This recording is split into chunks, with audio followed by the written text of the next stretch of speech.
আজকে চিংড়ি মাছে কি হবে, দো পেঁয়াজে তবে নেই বলুন। আবার তোমাদের সাথে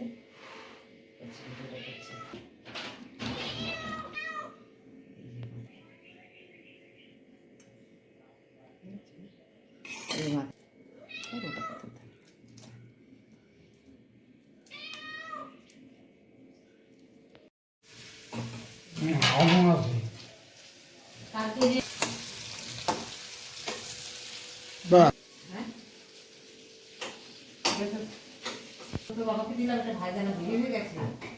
আমি এই যে পেঁয়াজটা একটু বেটে নিই, পেঁয়াজ আদা রসুনটা মিক্সিতে দিয়ে দেবো। মিক্সিতে একটা করতে পারেনি তো। দো পেঁয়াজের এই যে পেঁয়াজের পাপড়িগুলো ভেজে নিচ্ছি। আরেকটু তাহলে এটাতে না কাঁচা গন্ধ করবে। আরেকটু লালটা করে আলুটা কোনো মশলা করা হয়নি, মশলাটা মিশিয়ে দিয়ে দিই। দেখলেই ভালো খবর। মিনি এইটা এগুলো এই যে মিনির জন্য দেখ, এই যে কি মাছ যে বলো, এই যে মোরলা মাছের মাথাগুলো রেখেছে, মিনিকে ভেজে দেবো।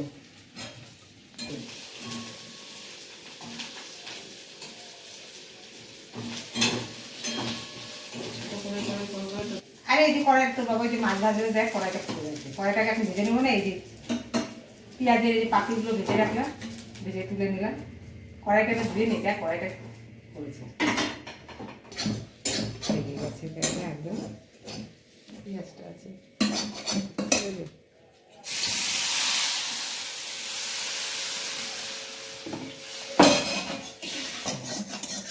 ঠিক আছে।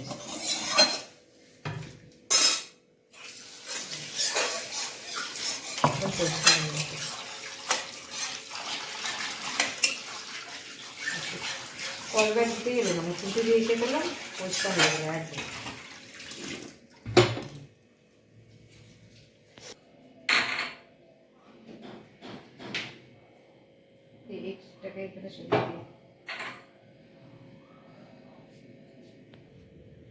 জিরার গুঁড়োটা আর এই ধনের গুঁড়োটা নিয়ে নিচ্ছি।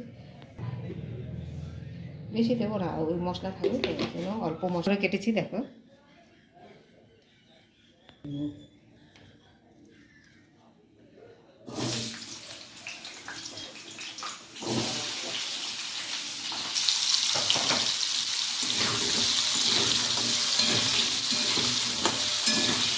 এখন আমার ভুল হলো, কড়াইতে আমি যদি একটু হলুদ দিয়ে নিতাম আগে তাহলে লাগবে না। আমি এখন নুন হলুদ কিছু দেবো না, এটা কড়াইতে দিয়ে দেবো।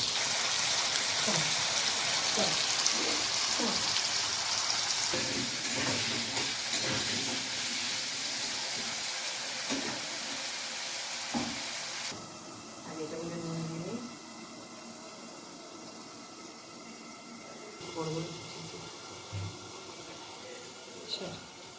এই সব বেশি করে রাখলাম।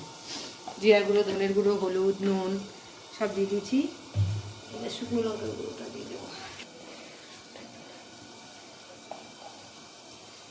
শুকনো লঙ্কার গুঁড়ো কম দেবো, কাঁচা লঙ্কা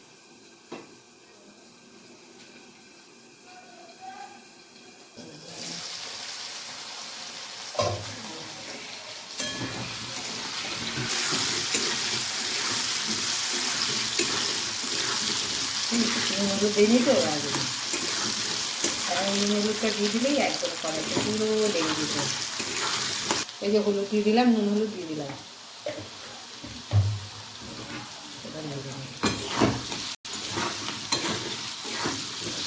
চিংড়ি মাছ কাটাতেও ঝামেলা, রান্নাতেও ঝামেলা।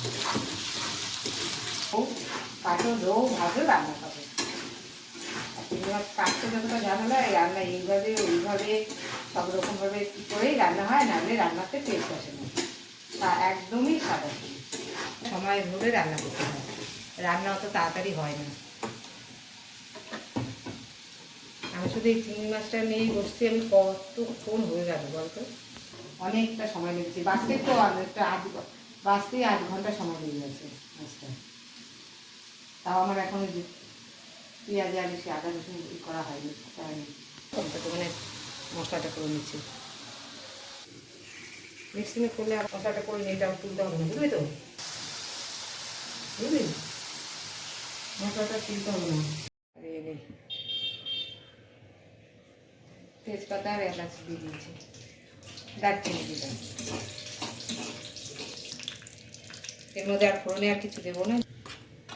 পেঁয়াজ বাটাটা দিয়ে দেবো, পেঁয়াজ বাটা আর ভাজা মশলাটা। পেঁয়াজের যদি কাঁচা গন্ধটা দেবো, তারপরে রসুন বাটাটা দেবো। পেঁয়াজের এই কাঁচা গন্ধটা দেবো, এই রসুন বাটাটা, আদা রসুন বাটা একসাথেই বাটা, এটা দিয়ে দিলাম।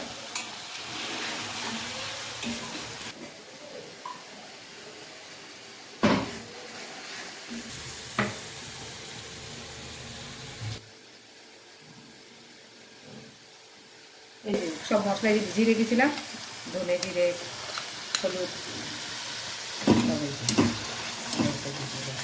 এবার এটা ভাজা ভাজা মশলাটাকে এবার কষিয়ে নেব। যতক্ষণ না ছাড়বে ততক্ষণ এই মশলাটা আমি কষিয়ে নেব। ছাড়িয়ে নিয়ে আরেকটু ভালো হয়নি মশলাটা।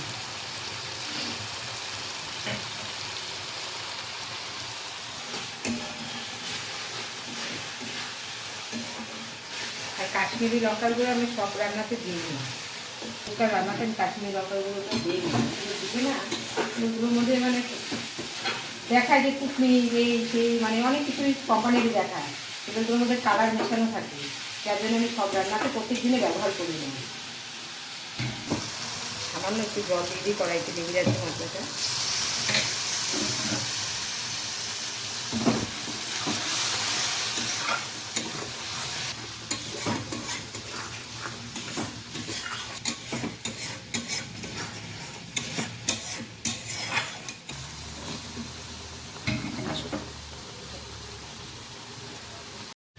মশলা কষানো হয়ে গেছে, তেল ছেড়ে দিয়েছি।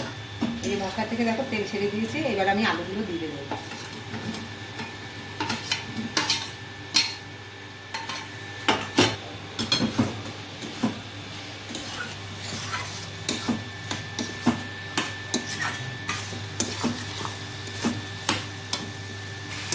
পাম্পটা বন্ধ করে দেবো। এই মাছগুলো দিয়ে দেবো, মাছগুলো দিয়ে দিলাম।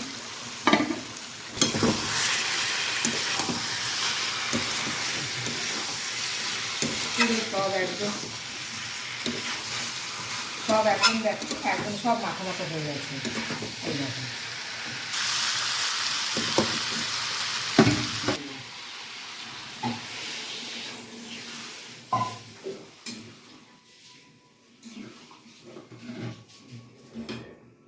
নুন মিষ্টি আমার সব দেওয়া আছে, আলুও সিদ্ধ হয়ে গেছে। একটুখানি টেনে নিই। পেঁয়াজের পাপড়িগুলো এখন দিয়ে দেবো।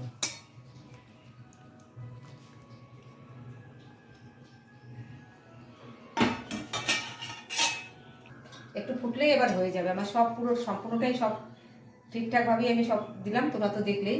এবার আমি একটু ঢেকে দেবো, 5 মিনিট ফুটবে, নামিয়ে দেবো। গরম মশলা, ঘি গরম মশলা দিয়ে নামিয়ে দেবো।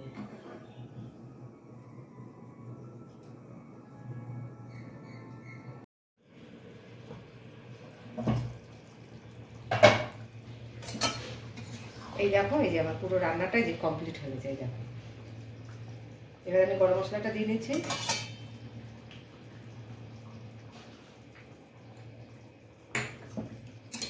গরম মশলাটা দিয়ে একটু নেড়ে দিই।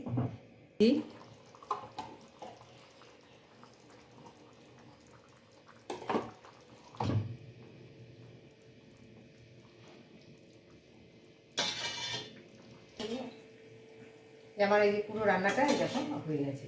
লাস্টে ঘি গরম মশলাটা দিলাম, এরপরে এখন আবার একটুখানি আমি ঢেকে রাখবো, তাহলে গন্ধটা ভালো থাকবে।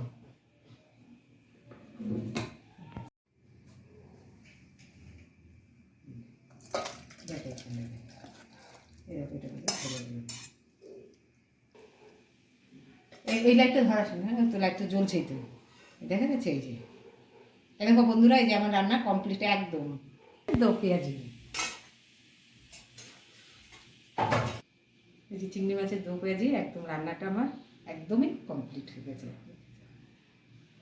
তোমাদের কেমন লাগলো আমার এই রান্নাটা তোমরা অবশ্যই কমেন্টে জানাবে, আমি সেই অপেক্ষায় থাকবো।